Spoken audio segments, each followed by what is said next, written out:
Good morning, everyone. I'm going to do a message on loving your enemies. It says in Matthew 5:43 and 44. It says, You have heard that it was said, love your neighbor and hate your enemy. But I tell you, love your enemies and pray for the ones that persecute you, that you may be a child of your Father in heaven.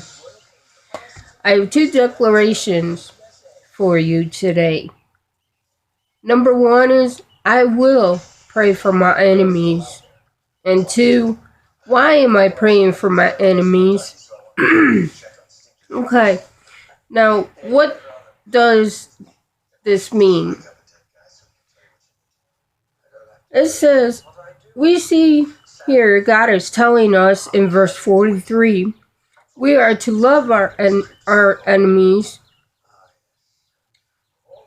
and our neighbors as ourselves. And we know this is not of God.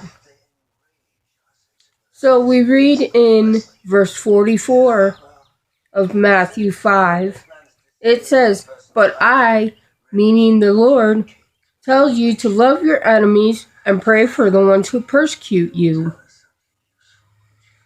When we need to be willing to pray for our enemies, not put them down, not make fun of them, or not be mean.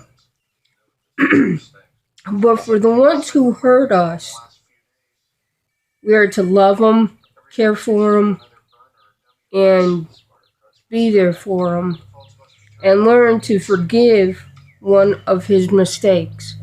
That is the most hardest thing to do. If somebody hurts you or makes fun of you, or is your enemy, it's hard for you to try and forgive them for whatever mistake it was that they did. But the Lord says we should forgive them. Even though we don't want to, we need to. Well, that's all for now. Good night. God bless. And see you later.